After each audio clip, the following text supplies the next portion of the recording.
Hartstikke leuk dat we naar de Friese vloggers juist op YouTube. En hier kreeg ik het nice mee dat zaterdag dan komt Sinterklaas hier rond in Ljout. Nou, het is heerlijk. Het voelt als thuiskomen. En ik begreep dat er nog ook demonstreerd wordt mee. Door de actiegroep Kick-Out Zwarte Piet. Nou, dat leeft natuurlijk als een gek natuurlijk. Dus ik zal daar eens even in de Prinsen tuin zien. Wat goed is, er komt maar de tar hier eens bezig.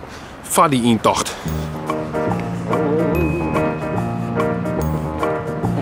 En als ik het goed begreep, dan zitten ze hier nog achter me hier in de gemeente. Hoe zitten ze dan te lezen? Daar moet de burgemeester ergens zitten, dus daar gaat het er misschien wel even over. Zouden alle voorwaarden voldoen om demonstreren te maken. Dus ja, dan kan de gemeente er verder net heel vol van. Dus dan gaat het erop, denk ik.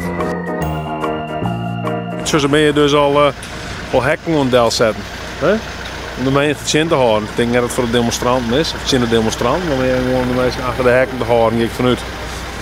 Hoop ik maar. Of er een heel de hand natuurlijk, natuurlijk ook nog, hè. Dat is een slagveld wordt hier, een slagpartij. De slag om Ljout. Waar ben je onderwijs het daar? Nou, even naar de man in de stad. Wat dan? En praten en bijpraten. Oh. Ja, wat gaan we doen dan?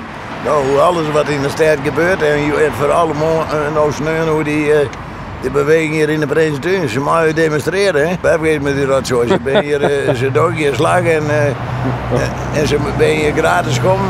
Let ze wegwezen.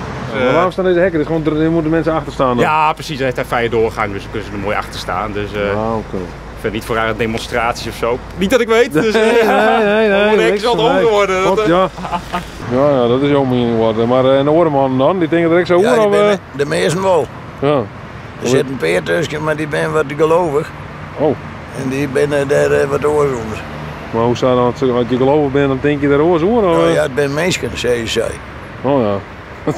Dat zei ze jou net? Nee. Hoi.